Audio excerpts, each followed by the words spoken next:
Subscribe करें और bell दबाएं ताकि कोई खबर रह न जाए।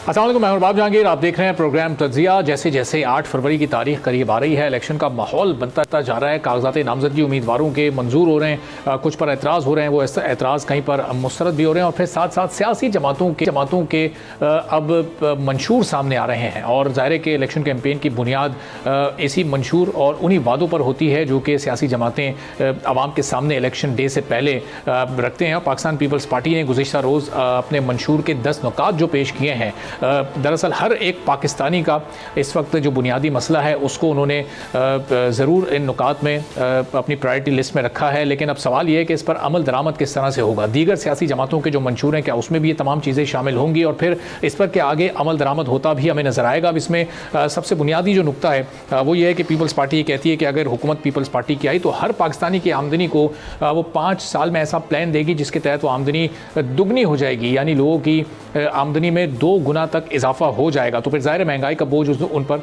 उस लिहाज से नहीं पड़ेगा। फिर 300 यूनिट इस्तेमाल करने वालों को मुफ्त बिजली भी दी जाएगी। फिर भूख मिटाओ प्रोग्राम भी शुरू किया जाएगा, यूथ सेंटर्स बनाए जाएंगे, हारी कार्ड का प्रोग्राम है, बेनज़ीर मजदूर कार्ड, और ऐसे कई और ऐलानात इस वक्त पाकिस्तान पीपल्स पार्टी की जानिब से किए गए। और ज़ाहिर जैसे जैसे दीगर जमातों के मंशूर सामने आएंगे तो कमोबेश उसमें भी अल्फाज को आगे पीछे करके, इस्तिलाहात तब्दील करके, और प्रोग्राम्स के नाम शायद या टाइटल्स चेंज करके, और बातें और नुकात वही शामिल होंगे। लेकिन काबिल अमल कितना है, अब इन तमाम प्लान्स पर पाकिस्तान की इस वक्त जो सियासी सूरत हाल है और जो माशी सूरत हाल है उसको देखते हुए क्या इन तमाम नुकात पर अमल दरामद हो सकेगा। और जिस तरह अभी इलेक्शन कैंपेन चल रही है तो एतराज़ात तमाम सियासी जमातों के क्या दूर हो चुके हैं। मेहमानों का आपसे तारुफ करवाते हैं और फिर सियासी जमातों के कुछ और उनके नुकात, और फिर जो इस वक्त पाकिस्तान के बुनियादी मसाइल हैं उन पर गुफ्तगू का आगाज़ करते हैं। सेनेटर हुमायूं मोहम्मद साहब पाकिस्तान तहरीक इंसाफ के सीनियर रहनुमा हमारे साथ मौजूद हैं। मोहम्मद हुसैन साहब MQM पाकिस्तान से हमारे साथ मौजूद हैं। सेनेटर डॉक्टर असद अशरफ साहब नून लीग के रहनुमा हमारे साथ मौजूद हैं। पाकिस्तान पीपल्स पार्टी की सीनियर रहनुमा शर्मिला फारूकी साहिबा भी हमें ज्वाइन कर चुकी हैं। तो शर्मिला साहिबा, गुफ्तगू का आगाज़ आपसे ही करते हैं, चूँकि बिलावल भुट्टो साहब के ये जो 10 नुकात अभी और पीपल्स पार्टी के मंशूर के ये अहम तरीन पॉइंट जो सामने आए हैं, ये कितने इस वक्त काबिल अमल आपको दिखाई दे रहे हैं। और जाहिर है कि आपके जो भी मुखालफीन हैं या जो हरीफ जमातें हैं वो फिर आपसे सवाल करेंगी कि पिछले 15 साल में क्या सिंध में ये तमाम मसाइल हल हो गए जो आने वाले टेन्योर में पाकिस्तान पीपल्स पार्टी इसको नेशनल लेवल पर हल होता हुआ देख रही है। जी शुक्रिया अरबाब साहब। इस बात का तो कम से कम हम सबको एतराफ़ करना चाहिए कि एक पाकिस्तान पीपल्स पार्टी ही है जो काफ़ी अरसे से मैदान में उतरी हुई है, और इलेक्शन के हवाले से जो एक माहौल होता है जिसमें जलसे होते हैं, वर्कर्स कन्वेंशन होते हैं, डोर टू डोर कैंपेनिंग होती है, वो सिवाय पीपल्स पार्टी और बिलावल भुट्टो जरदारी साहब के कोई और जमात और कोई और लीडर हमें करता हुआ नज़र नहीं आ रहा था। और कल भी बिलावल भुट्टो जरदारी साहब वो पहले लीडर हैं पाकिस्तान के जिन्होंने इलेक्शन के हवाले से अपना 10 नुकाती एजेंडा जो है वो आवाम के सामने रखा है। देखिए जी, पीपल्स पार्टी हमेशा वो बेड़ा उठाती है जो ना सिर्फ मुश्किल होता है बल्कि वो आवाम की खिदमत के लिए सबसे पहले वो काम करती है जो आवाम की ज़रूरत सामने रखी जाती है। अब देखिए, बात यह है कि इस वक्त जो पाकिस्तान के अंदर जो मसाइल हैं वो क्या हैं। बेरोज़गारी है, गुर्बत है, महंगाई है। इस गुर्बत, महंगाई और बेरोज़गारी का ख़ात्मा आपने किस तरीके से करना है? आपने सबसे पहले तो अपने अखराजात में कमी लानी है। जब बिलावल भुट्टो जरदारी साहब बात करते हैं कि वफाक की 17 वजारतें जो सूबों को मुंतकिल हो गई हैं उनका हम खात्मा करेंगे जिससे हम 300 अरब रुपए की बचत करेंगे, तो ये वो रकम है जिसको आपने उन लोगों पे खर्च करना है जो वाकई ज़रूरतमंद हैं। इसमें वो किसान है जिसको आपने सब्सिडी देनी है, इसमें वो यूथ है जिसको आपने वोकेशनल ट्रेनिंग देनी है, इसमें वो BISP है, वो ख़वातीन है, वो घराने हैं जिसकी रकूम आपने बढ़ानी है, इसमें आपने सोलर पार्क्स लगाने, क्योंकि इस मुल्क में आपको मालूम है कि बिजली के हवाले से शदीद बहरान है, और जैसे जैसे आपकी आबादी बढ़ती जा रही है ये जो डिमांड है ये बढ़ती जा रही है, और बिजली का बिल देने की अब सख्त लोगों में नहीं रही है। So the wise thing is to move toward solar energy. किस तरीके से आपने उन घरानों को बिजली के बजाय आपने सोलर एनर्जी पहुंचाना है, किस तरीके से आपने एनर्जी को कंजर्व करना है, फिर किस तरीके से आपने इस मुल्क में भूख मिटानी है।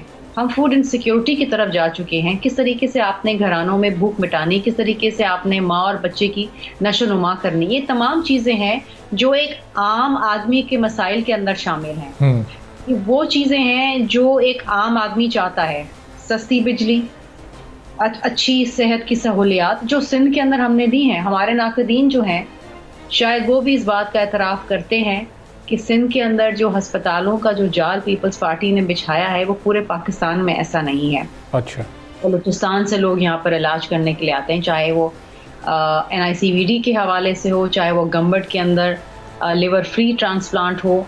इसी तरीके से अगर आप देखें कि national institute of child health के हवाले से जो कराची के अंदर काम हो रहा है, फिर जो उसके सैटेलाइट सेंटर्स बनाए जा रहे हैं सिंध के अंदर। और बिलावल भुट्टो जरदारी साहब ने ये भी बात की है कि जो अजला जिसमें अभी तक हम नहीं पहुंच पाए हैं, आइंदा इंशाल्लाह ताला हम वहाँ पर भी पहुंचेंगे। आपने तालीम देनी है, तालीम का निज़ाम बेहतर करना है। और देखिए, this is an on going process. अगर आप ये कहेंगे कि जी पिछले 5 साल में आपने ये काम क्यों नहीं किया, तो ये एक ऑन गोइंग प्रोसेस है। देखिए, रोटी, कपड़ा और मकान ये जो ज़रूरियात हैं, ये इंसान के साथ, ज़िंदगी के साथ लगी हैं। आपके मुल्क की आबादी देखें, आज से शर्मिला साहब, जैसा आपने खुद भी कहा कि एक ऑन गोइंग प्रोसेस है, तो फिर सवाल ज़ाहिर ये होगा कि 3 टेन्योर्स में क्या इन कामों में कहाँ कहाँ बेहतरी आई, कौन कौन से सेक्टर्स पाकिस्तान पीपल्स पार्टी ने बेहतर किए? क्योंकि एक आपने कोई मॉडल स्टेट बनाई होगी, कोई एक शहर, कोई एक इलाका ऐसा बनाया होगा जिसकी मिसाल सामने रखते हुए फिर आप उसको पूरे मुल्क में इम्प्लीमेंट करेंगे वो चीज़ें। खैरपुर के अंदर जो गम्बट इंस्टीट्यूट है वो वाहिद है पूरे पाकिस्तान में जो फ्री लिवर ट्रांसप्लांट करता है। NICVD के अंदर जो हार्ट के हवाले से जो सर्जरीज होती हैं, बाईपास होता है या जो स्टेंट्स लगाए जाते हैं, जिसके सैटेलाइट सेंटर्स भी बाकी अजला के अंदर हैं, पूरे पाकिस्तान में ये इलाज कहीं नहीं होता। आप बात करते हैं हेल्थ कार्ड्स के, हेल्थ कार्ड्स आपको एक बड़ी खतीर सी रकम देता है और उसमें टर्शरी केयर इंक्लूडेड नहीं है। इसी तरीके से आप देखें कि सिंध के अंदर जो सैलाब ज़दगान के घर बनाए जा रहे हैं, ये पाकिस्तान का सबसे बड़ा तामीराती प्रोग्राम है। ये किसी और जमात ने शुरू नहीं किया और ना ही कोई और जमात शुरू कर सकती है। हमने 30 लाख घर बना के देने का अयादा किया है और इंशाल्लाह ताला पीपल्स पार्टी अगर हुकूमत में आती है तो इन तमाम वादों पे पूरा उतरेगी। ठीक है, तो मोहम्मद हुसैन साहब, ये पाकिस्तान पीपल्स पार्टी के 10 नुकात आप देखें, शायद ही कोई ऐसा नुक्ता हो जिससे कोई इख्तलाफ कर सके, चूँकि बड़े ज़बरदस्त अंदाज से पाकिस्तान के तकरीबन हर एक गरीब की आवाज़ इन्होंने बनने की कोशिश की है। अब अमली कदम इस पर कितना उठता है ये तो ज़ाहिर है कि जब हुकूमत में आएंगे उसके बाद ही पता चलेगा। तो फिर नून लीग साहब क्यों हाथ मिलाने जा रहे हैं? पाकिस्तान पीपल्स पार्टी के साथ मिलकर क्यों नहीं काम कर रहे हैं आप इन नुकात पर? देखें अरबाब साहब, ये जो 10 नुकात कल बिलावल जरदारी साहब ने 27 दिसंबर को बेनज़ीर भुट्टो साहिबा की शहादत का दिन है, उस दिन जो ये अनाउंस की हैं 10 नुकाती प्रोग्राम एज ए मैनिफेस्टो, इस 10 नुकात में मुझे पढ़कर बड़ी हंसी आ रही है। अभी ये मोहतरमा ये फरमा रही थी कि जी हमने गम्बट में इंस्टीट्यूट बनाया, NICVD फला फला फला फला। अरबाब साहब, आप 15 साल पीछे चले जाइए। इसी सिंध असम्बली में बजट में UC लेवल पर बेसिक हेल्थ यूनिट अप्रूव्ड हुए, टाउन लेवल पर बेसिक हेल्थ यूनिट अप्रूव हुए, डिस्ट्रिक्ट लेवल पर अस्पताल मंजूर हुए, डिस्ट्रिक्ट सतह पर ये जो है आपका जो क्या कहते हैं सेंटर्स, वो बंस हॉस्पिटल, यानी पाकिस्तान पीपल्स पार्टी ने पूरे सिंध में तमाम अस्पताल, चाहे वो डिस्ट्रिक्ट लेवल के हों, टाउन लेवल के हों, बेसिक हेल्थ यूनिट्स हों या डिविजनल सतह पर जो हेडक्वार्टर्स हैं उनके अस्पतालों, वो सारे तबाह बर्बाद कर दिए। 3-4 ये इंस्टीट्यूट बनवा दिए जिसका ये हर जगह चर्चा करते हैं। नंबर 2, उन जुल्फ़िकार अली भुट्टो साहब के वक्त से चल रहा है रोटी, कपड़ा और मकान। लोगों से रोटी छीन ली, तन से कपड़ा छीन लिया, मकान किसी को नहीं मिला। इसी तरीके से आप जो यानी सुप्रीम कोर्ट के जजेस, हाई कोर्ट के जजेस के ये रिमार्क्स हैं, उनकी ये ऑब्जर्वेशन है कि आपने तो अपने दौरे इख्तिदार में शहरों को भी गांव देहात में तब्दील कर दिया। इनकी करप्शन, लूट मार की जितनी वेरीफाइड तफसीलात हैं खरबों रुपए की, उसके होते हुए यानी इतने बड़े पैमाने पर जब करप्शन होगी, इदारे इनसे बचेंगे तो आवाम की खिदमत होगी। ट्रांसपोर्ट 20 साल पहले चले जाइए, SRTC पूरे सिंध में चलती थी, KTC पूरी कराची में चलती थी। इन 15 सालों में SRTC भी खत्म हो गई, KTC भी खत्म हो गई, ठीक है। इसी तरीके से और हुसैन साहब इन 15 सालों में MQM पाकिस्तान पीपल्स पार्टी की इत्तेहादी कितने साल तक रही है? मुझे पूरी बात कर लेनी दीजिए, फिर आप मुझसे सवाल कर लीजिए। जी जी। इसी तरह आप एजुकेशन में आ जाइए। इन 15 सालों पहले पाकिस्तान में सिंध की एजुकेशन का जो लिटरेसी रेट था वो हम 2nd नंबर पे थे। इन 15 सालों में हम 3रे नंबर पर चले गए। इसी तरीके से पानी जितनी आबादी को मिलता था उससे भी कम नापैद हो गया। बिजली का सिस्टम तबाह बर्बाद हो गया। कौन सा ऐसा महकमा है जो पाकिस्तान पीपल्स पार्टी ने छोड़ा हो?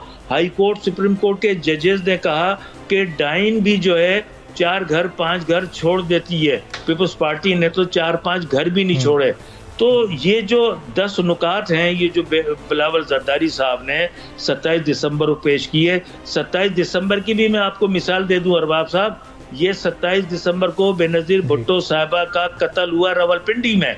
उसका इंतकाम लिया गया सिंध के शहरी इलाकों के अवाम से। हजारों गाड़ियां लूट ली गई, तोड़ फोड़ कर दी गई। 3 दिन तक पूरा सिंध के शहरी इलाकों को ताराज किए रखा, बंद किए रखा।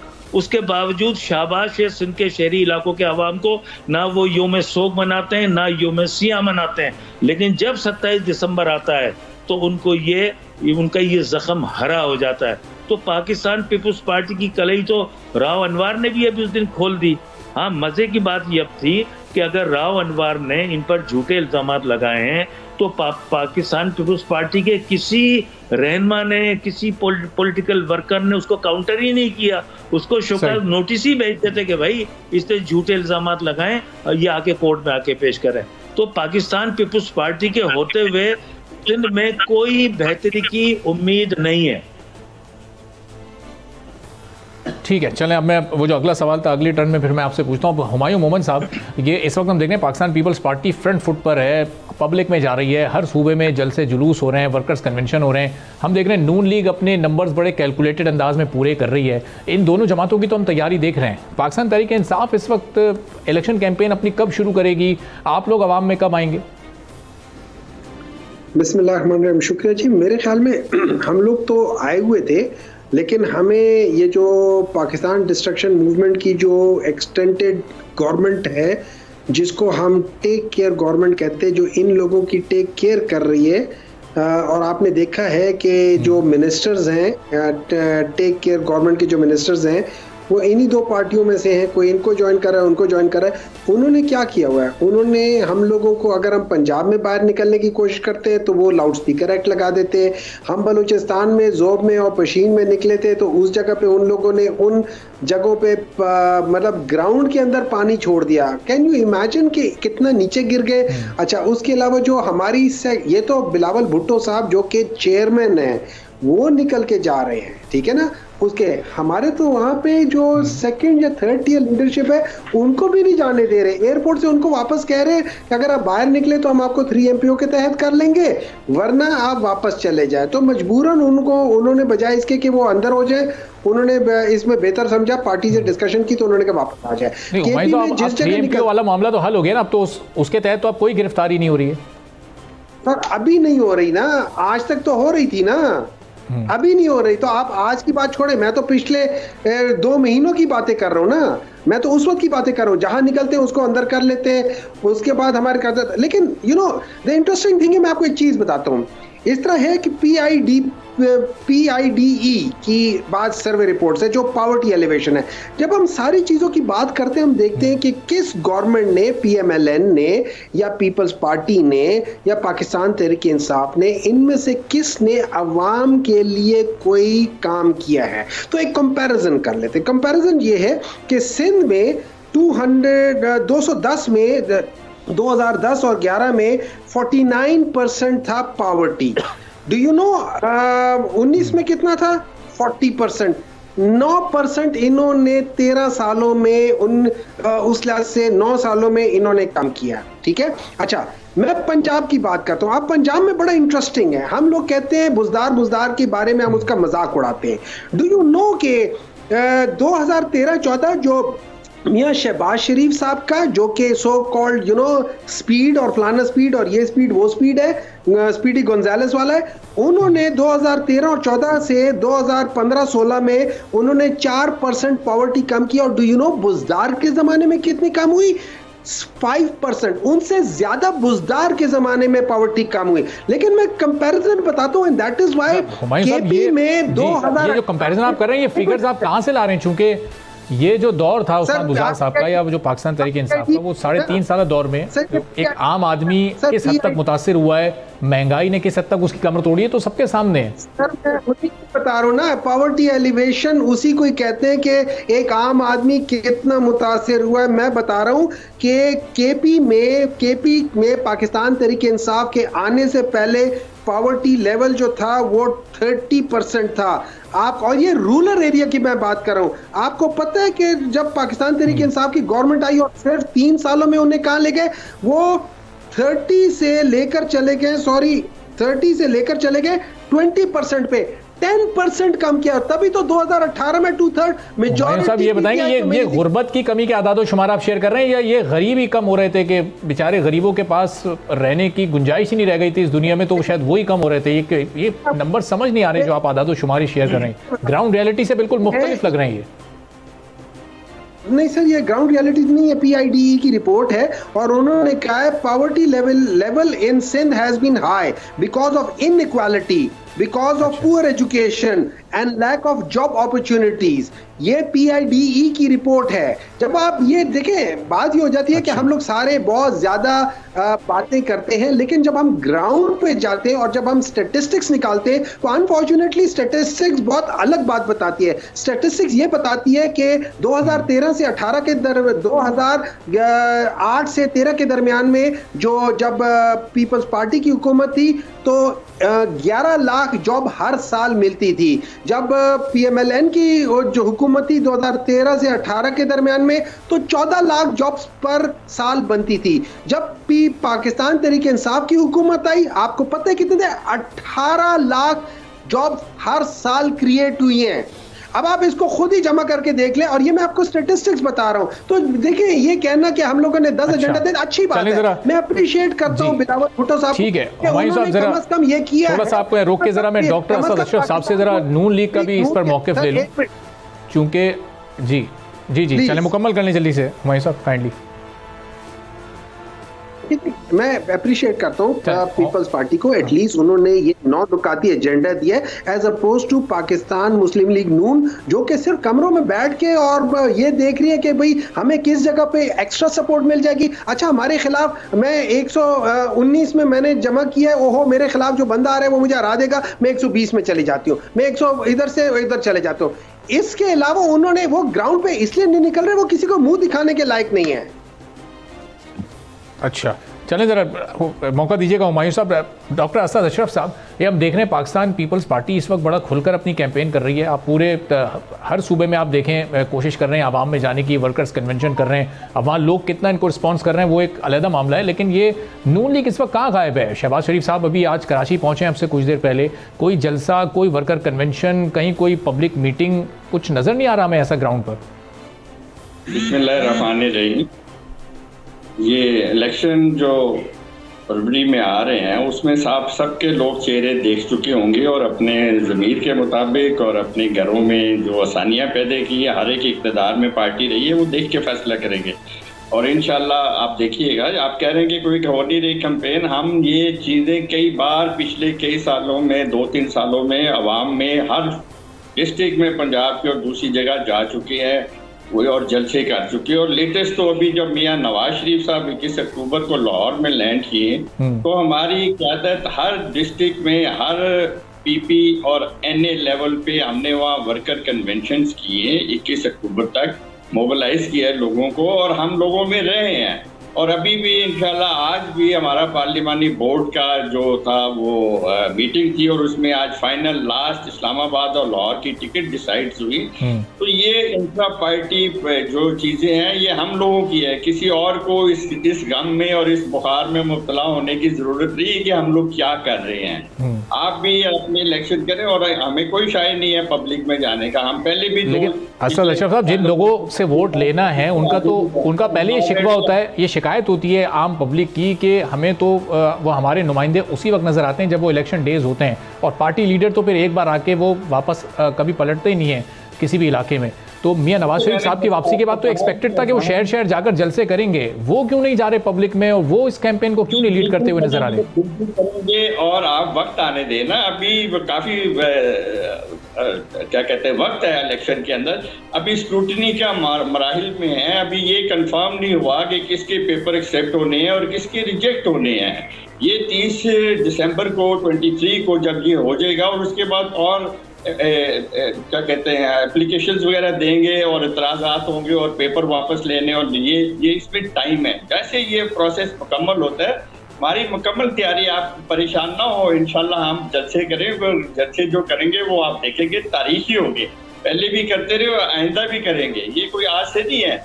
और यही वजह है कि पाकिस्तानी अवाम बार बार अल्हम्दुलिल्लाह बार बार जो है अपने घरों में खुशी लाने वालों के, पाकिस्तान की तरक्की करने वालों को और वहाँ पाकिस्तान को दुनिया में अच्छा नाम करने वालों को याद करते हैं और उनको वोट देते हैं और बार बार इक़्तिदार पे बिठाते हैं कि यही वो लोग हैं जो हमारी किस्मत और पाकिस्तान की किस्मत बदलेंगे। ठीक है, तो शर्मिला फारूकी साहिबा, ये पाकिस्तान तहरीक इंसाफ और MQM पाकिस्तान का कम से कम इस हद तक तो एक इत्तेफाक है कि पाकिस्तान पीपल्स पार्टी की जो सिंध में परफॉर्मेंस है वो तसल्ली बख्श नहीं है, और ये जो आपने अभी ये 10 नुकाती ये एजेंडा जो पेश किया है, जो नुकात पेश किए हैं, ये भी सिर्फ ज़बानी कलाम ही है और अमली तौर पर तो इस पर कहीं कोई हमें अमल होता नज़र आएगा ही नहीं। अब ये कैसे रिस्पॉन्ड करेंगी PTI और MQM?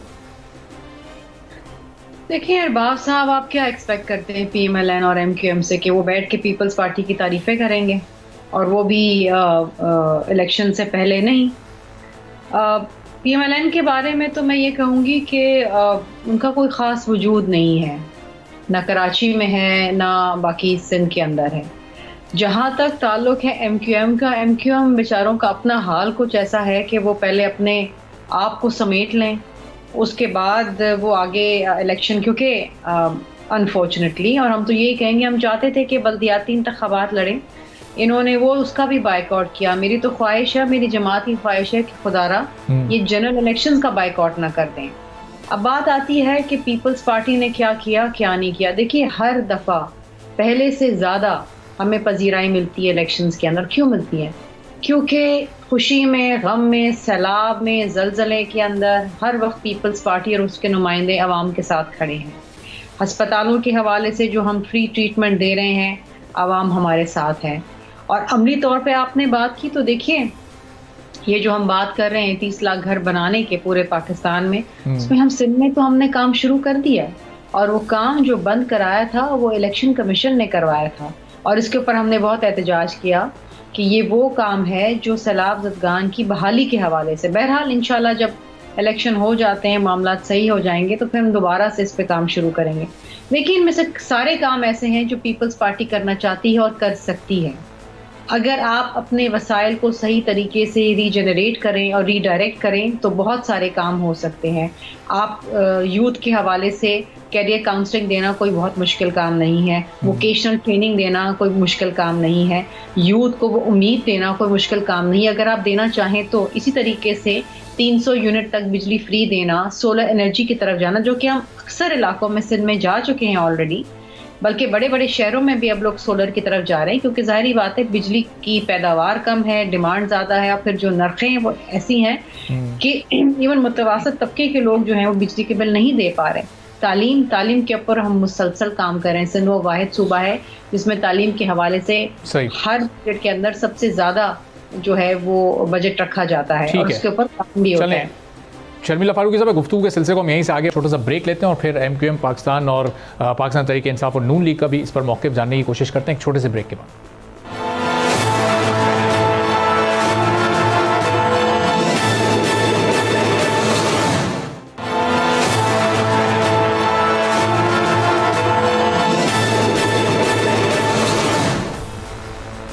एक बार फिर आपको प्रोग्राम में खुशामदीद कहेंगे। तो चारों मेहमान हमारे साथ मौजूद हैं। मोहम्मद हुसैन साहब, ये पाकिस्तान पीपल्स पार्टी के खिलाफ आप लोग सीट एडजस्टमेंट कर रहे थे, नून लीग के साथ आप लोगों ने बातचीत शुरू की, लेकिन यहाँ तो खुद शहबाज शरीफ साहब और मुस्तफ़ा कमाल साहब की सूरत में नून लीग और MQM पाकिस्तान आमने सामने आ गई हैं।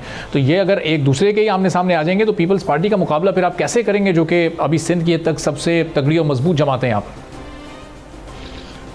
देखिए, इस पर तो मैं बाद में आऊँगा। पहले जो आपने एक दो कमेंट्स पास किए हैं उसके ऊपर मैं बात कर लूँ। देखिए, जो माजी की अवाम थी, जो हमारा पास्ट था, उस वक्त लोग इन मंशूरों को सुनते थे, लोगों के प्रोग्राम को सुनते थे और उस खुशफहमी में मुब्तला होते थे।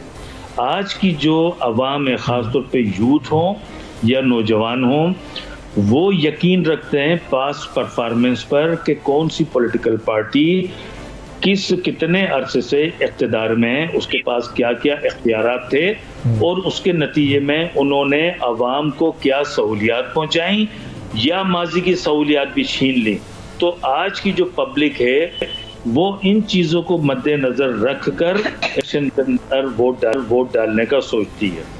अब आपने जो बात की इस हवाले से, और अभी जो शर्मिला फारूकी साहिबा भी कह रही थी कि जी हमारे अलावा कोई भी इस टाइम कैंपेन नहीं है, तो इनके लिए इतलान अर्ज है कि तमाम social media, print media, electronics media इस बात की गवाही दे रहा है कि अगर कैंपेन भरपूर अंदाज में चल रही है तो MQM पाकिस्तान की चल रही है। हमने हर कॉन्स्टिट्यूंसी में 8-8, 10-10, 12-12 दफातर खोल दिए हैं। हमारी वॉल चॉकिंग चल रही है, हमारे हैंडबिल्स वीकली तकसीम हो रहे हैं। ये सारी यानी 70% कैंपेन तो हम अपनी चला चुके हैं। अब बाकी वो कैंपेन जो हमारी बची है, जब उम्मीदवारान जब आएंगे उनकी पर्सनालिटी को सामने रखते हुए कि जी इनको हम वोट दें, तो फिर वो कैंपेन हमारी आगे चलेगी। तीसरी बात जो आपने अभी मुझसे की कि जी हम पीपल्स पार्टी के खिलाफ जो इत्तेहाद बना रहे थे, देखिए बात ये है, मैंने पहले भी 2 मरतबा बोल के चैनल पर, एक आपके प्रोग्राम में भी मैंने कहा था कि अभी किसी किस्म का ना हमारा मुआहदा हुआ है, ना सीट एडजस्टमेंट हुई है। गुफ्तो शनीद चल रही है कि अगर हम सीट एडजस्टमेंट करके आगे बढ़ सकते हैं तो इसमें कोई मुज़ायका नहीं है, और हमने अपने सारे दरवाजे सारी सियासी पार्टियों के लिए खुले रखे हुए थे। उसमें चाहे नून लीग हो, JUI फजलुर रहमान हो या GDO हो, ANP हो, इन सब से हमारी मुलाकातें हुई हैं, मुज़ाकरात हुए हैं। अब जैसे हुसैन साहब, अब ये सिलसिला आगे कैसे बढ़ेगा? अगर शहबाज शरीफ साहब अब ये रिक्वेस्ट करें कि आप वहाँ उस सीट से विड्रॉ कर लें मुस्तफ़ा कमाल साहब को, तो क्या MQM फिर ये कदम उठाएगी अगर नून लीग के साथ आगे चलना है? देखिए, बात यह है, जब आप सीट एडजस्टमेंट करते हैं तो उसमें कोई ना कोई आप पोजीशन तो देखते हैं ना, कि किस हलके में MQM की क्या पोजीशन रही है और किस हलके में नून लीग की पोजीशन रही है या JUI की रही है या ANP की रही है। उसको सामने रखते हुए तो फिर वो उसूलों के मुताबिक बातचीत आगे बढ़ती है। अब ये तो नहीं हो सकता ना कि जहाँ से हम नून लीग से वोटों में ऊपर रहे हों 2018 तक या उसके बाद बाई इलेक्शन में, तो वो हमसे कहेंगे ये सीट हमें दे दो। ऐसा तो मुमकिन नहीं है। हाँ, उन जगहों पर हो सकता है जहाँ नून लीग हमसे ज़्यादा वोट लेती रही है। मिसाल के तौर पे कोई इलाका कराची का ऐसा है जहाँ नून लीग ने लिए हों 35,000 वोट, हमने लिए हों 20,000 वोट, तो अब वो हमसे कहेंगे भाई आप हमें वोट दे दोगे तो हम जीत कर एक सीट ले लेंगे, वरना पीपल्स पार्टी जीत लेगी या ANP जीत लेगी वगैरह वगैरह। इस तरीके से ये सारी चीज़ें डिस्कस होती हैं। ठीक है, तो हुमायूं मोहम्मद साहब, ये हम देख रहे हैं MQM पाकिस्तान और नून लीग आपस में सीट एडजस्टमेंट्स की बात कर रहे हैं। मौलाना साहब की पार्टी को भी इंगेज किया हुआ है। पीपल्स पार्टी ऐलान कर चुकी है कि हम इलेक्शन से पहले कोई एडजस्टमेंट नहीं करने जा रहे। पाकिस्तान तहरीक इंसाफ की क्या स्ट्रेटजी होगी? कोई जमात आपसे मिलने को तैयार है या आप किसी से बात करना पसंद करेंगे इलेक्शन से पहले, या फिर आप भी तने तनहा ही इलेक्शन में जाएंगे? देखिए, मेरी सोच इस तरह है कि जो इलेक्शन से पहले जो सीट एडजस्टमेंट होती है या जो आपस में इत्तेहाद होता है वो वीकनेस के बेसिस पे होता है। जैसे इन्होंने अभी कह रहे थे कि जिनकी वीकनेस है तो वो कहेंगे कि यार मैं इस जगह पे आप खड़े हो जाओ और वो मेरी स्ट्रेंथ है वहां पे मैं खड़ा हो जाऊंगा, तो उस लिहाज से एक दूसरे की वीकनेसेस को कवर करते हैं। पाकिस्तान तहरीक इंसाफ जैसे आपको पता है उन्होंने 100% जगहों पे अपने जो कंटेंडर से उनको फायर किया हुआ है। हमारा ख्याल ये है और मैं इधर पीपल्स पार्टी से भी एग्री करता हूं कि आप इलेक्शन से पहले अपनी स्ट्रेंथ पर जाते हो, इलेक्शन होने के बाद आपको पता चलता है कि आपकी स्ट्रेंथ है क्या, फिर आप अपनी स्ट्रेंथ की बेसिस पे आप अलायंस करते हो। वो अलायंस आपकी स्ट्रेंथ पे होता है, वो आपकी वीकनेसेस पे नहीं होता। तो वो पॉलिटिकल पार्टीज जो इलेक्शन से पहले इत्तेहाद करके जा रही होती है वो नॉर्मली वीक होती है। और इसकी मिसाल मैं आपको देता हूं, जैसे 1988 में पीपल्स पार्टी जो थी बड़ी स्ट्रॉन्ग पार्टी थी और उसके मुकाबले में जो IGI बनी थी वो मुख्तलिफ वीक पार्टियों ने मिल के बनाई थी ताकि एक स्ट्रॉन्ग पार्टी के खिलाफ आए। इसी तरीके से अब ये 2022 में हुआ था कि ये 14 वीक पार्टीज ने मिल के एक स्ट्रॉन्ग पार्टी के खिलाफ बनाया था। तो ये सारी चीजें होती हैं, ये चलती रहती हैं, अपनी अपनी बात होती है, कोई करता है कोई नहीं करता। As of now Pakistan Tehreek Insaf समझती है कि हमारी बहुत स्ट्रॉन्ग स्ट्रेंथ है, हमारी प्रेजेंस मासेस में ज्यादा है। और उसकी मैं मिसाल देता हूं, मैं वैसे ही एक स्टेटिस्टिक्स बताता हूं। इंडिया में एक टी सीरीज है, टी सीरीज ये सॉन्ग्स का होता है, उसमें नंबर 1 नंबर 2 जो होता है, जितने भी सिंगर्स है पाकिस्तान के टॉप सिंगर्स उन्होंने कभी वहां पे टॉप 10 में नहीं गए। लेकिन वो एक सिंगर है जिसने अभी एक छोटा सा वो गाया है जिसमें कैदी नंबर 804 के ऊपर किया है। आपको पता है उसने नंबर 1 पोजीशन ले लिया टी सीरीज में।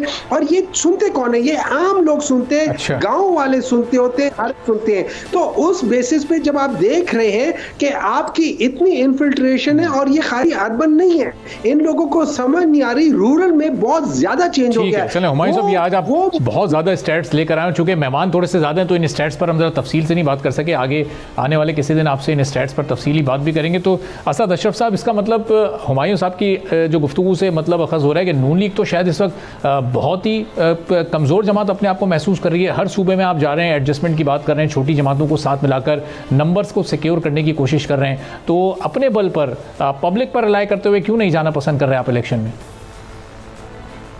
जनरल इलेक्शन जो है पूरे पाकिस्तान में है और कोई ये क्लेम नहीं कर सकता कि वो हर हल्के में पॉपुलर है जितना कहीं अपनी स्ट्रॉन्ग वोट में है। तो ये इलेक्शन का एक हुसन कह लें कि तमाम पॉलिटिकल पार्टी, देखिए दो डिफरेंट चीजें हैं। एक ये है कि आप पॉलिटिकल इत्तेहाद करते हैं, अलायंस करते हैं, वो उसमें कॉमन पार्लियामेंट्री बोर्ड होता है जो दोनों तीनों पार्टी जितनी भी हों उनको टिकट अलॉट करते हैं और फिर बाकी सारे मिलके करते। और एक होती सीट एडजस्टमेंट। बहुत से हल्के ऐसे हैं जिसमें पीपल्स पार्टी स्ट्रॉन्ग होल्ड है, किसी कहीं PTI होगी, कहीं MPO होगी, कहीं मुस्लिम लीग नून होगी। तो वहां पर जहां पर कैंडिडेट पार्टीज के कमजोर होते हैं, ये आज से नहीं जब से इलेक्शन होता है, बल्कि इवन अगर पार्टीज अलाउ ना करें तो हमें कैंडिडेट को ये लोकल लेवल पे ये इख्तियार दे दिया जाता है कि आप जिससे चाहें आप अपनी जो है एडजस्टमेंट कर लें। तो ये कोई नई बात नहीं है। लेकिन मुझे आज बड़ी हैरत हुई कि आप देखें कि अभी थोड़ी देर पहले कैसी बातें हुई हैं। वो शेख चिल्ली के फॉलोअर्स जो हैं वो शेख चिल्ली की ही फिगर्स देंगे।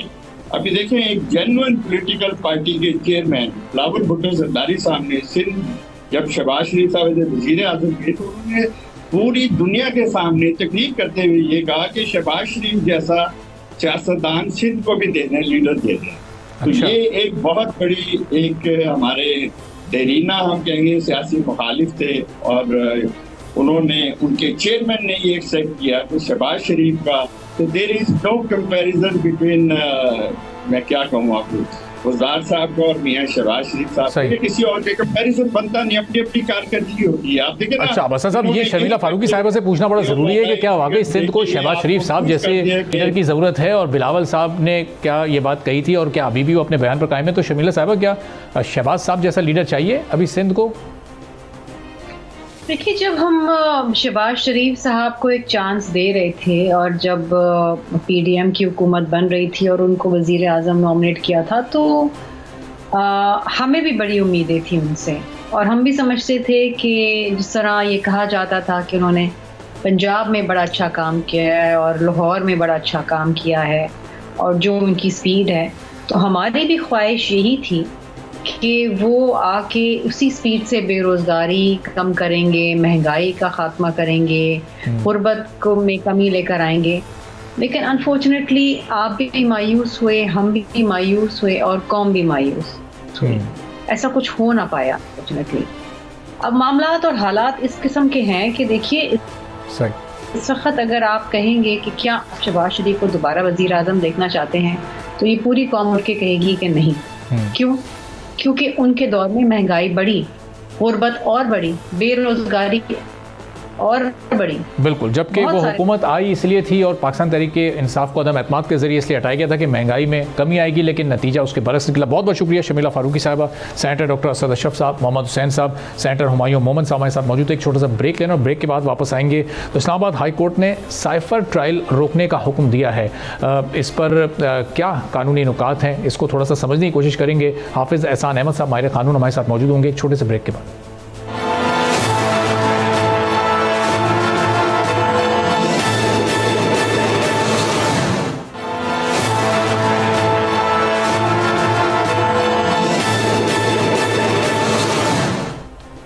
प्रोग्राम में फिर आपको खुशामदीद कहेंगे। और इस्लामाबाद हाई कोर्ट की जानिब से साइफर का ट्रायल रोक दिया गया है और अब 11 जनवरी को अगली समात होगी। और जिस समात में ये सब कुछ हुआ, बड़ी ही दिलचस्प वहाँ पर एक मकालमा भी हुआ चेयरमैन PTI के वकील और जस्टिस मियाँ गुल हसन औरंगज़ेब के दरमियान। और दौरान समात आज जो वकील, जब उस्मान रियाज जो कि वकील हैं, वो जब पेश हुए तो उन्हें 12 दिसंबर का ऑर्डर पड़ा, मौक़िफ़ इख्तियार किया कि सेक्शन 13 के सब सेक्शन 3 के तकाजे के मुताबिक ट्रायल कोर्ट में अदालती कार्रवाई नहीं हो रही और कानून में कंप्लेंट का जिक्र किया गया है, जबकि FIR का नहीं, और ये स्पेशल कानून है और उसके तहत अदालती कार्रवाई मुमकिन है। तो अब ये कंप्लेंट और FIR, इसमें क्या फ़र्क है और क्या इसको बुनियाद बनाकर ये इस वक्त इस केस को रोका गया और इसके रोकने का मकसद क्या है? क्या इलेक्शन तक ये मामला अब डिले हो जाएगा और 8 फरवरी से पहले इसका फैसला सामने नहीं आ सकेगा? तो क्या कानूनी पेचीदगी इस केस में इस वक्त मौजूद है? एहसान अहमद साहब माहिर कानून है, ज़रा उनसे गुफ्तगू करते हैं। हाफिज़ साहब, आज जो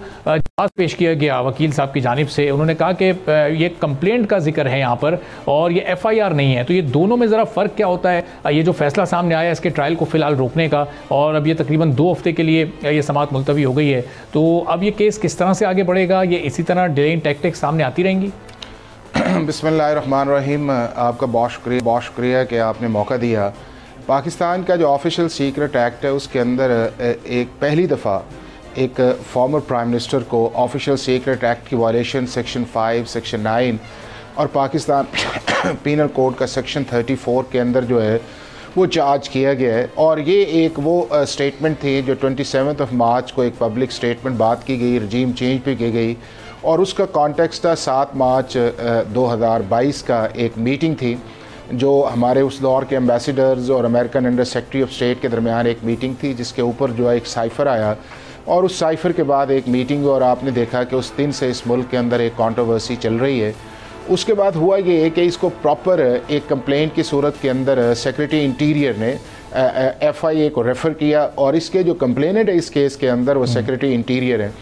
उन्होंने उसके अंदर किया, इन्वेस्टिगेशन हुई, इन्वेस्टिगेशन के बाद जो है एक फाइंडिंग्स आई, और उस फाइंडिंग्स के बाद एक FIR जो है उसको 16 अगस्त 2023 को उसको रजिस्टर्ड किया गया।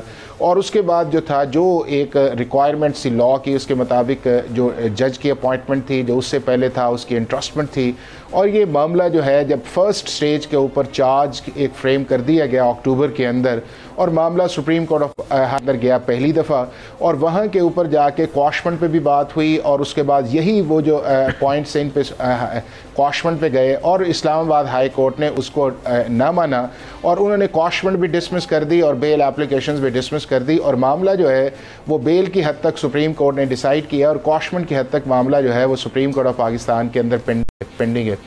अब जब इस्लामाबाद हाई कोर्ट ने पहला एक फ़ैसला किया, तो उस फैसले के अंदर जो था, जब उन्होंने क्वाशमेंट डिस्कस की तो सारे ये पॉइंट थे सेक्शन 5, सेक्शन 9, इनको डिस्कस करके एक ऑर्डर जो है उन्होंने पास किया।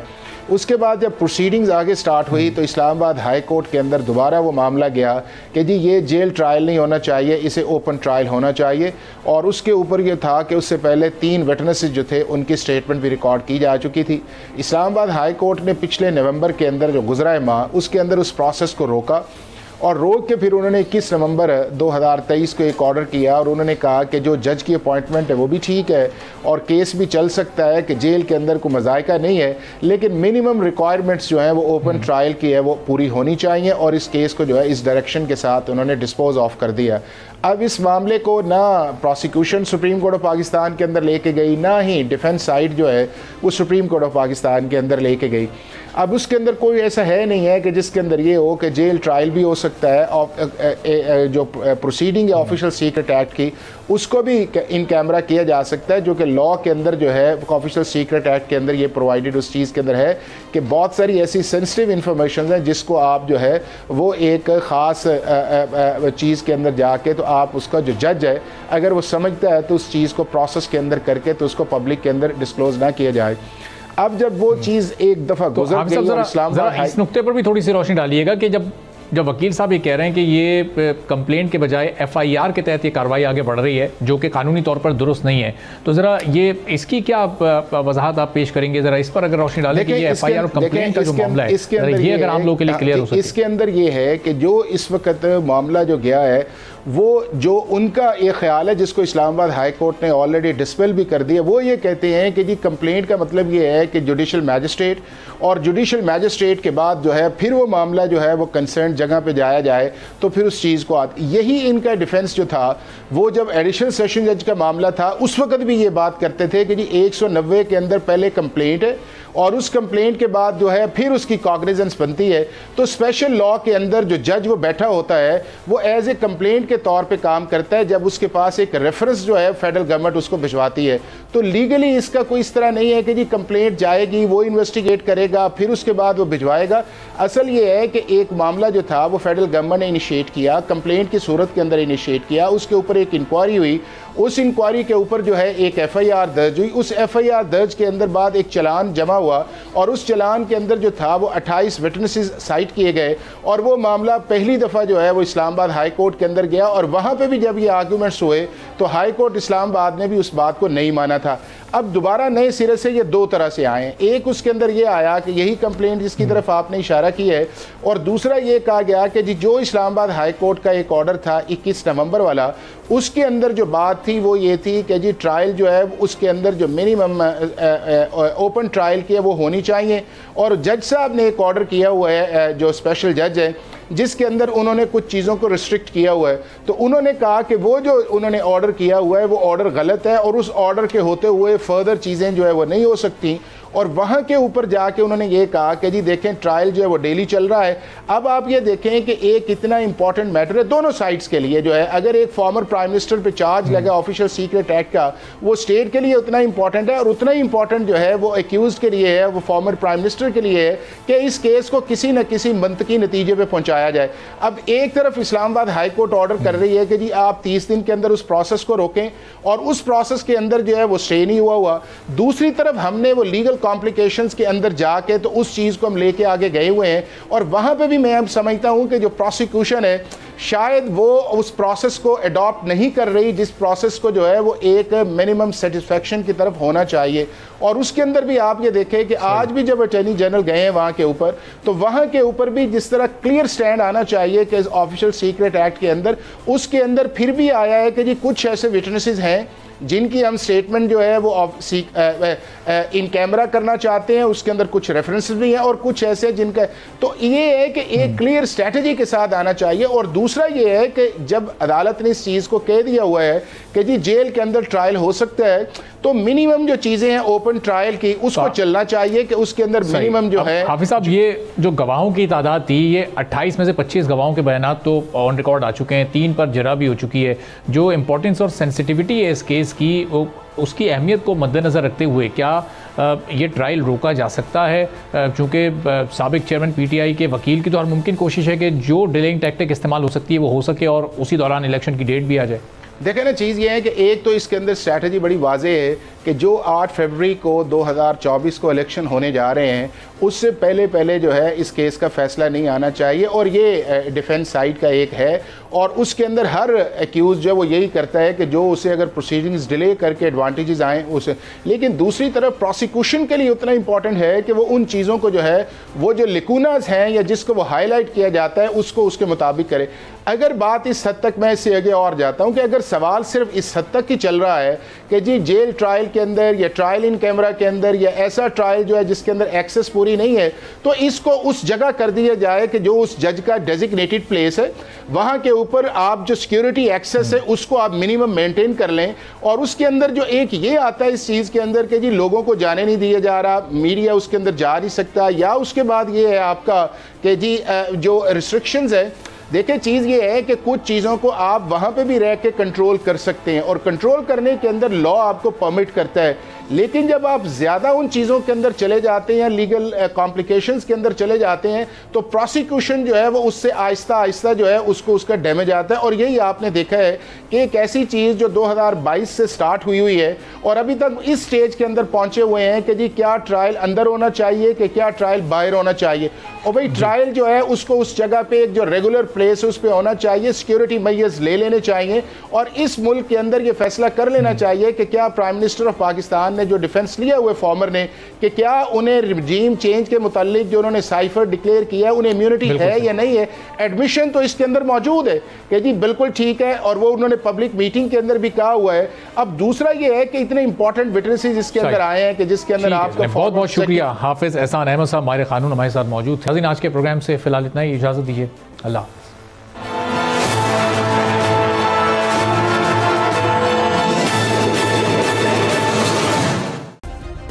सब्सक्राइब करें और बेल दबाएं ताकि कोई खबर रह न जाए।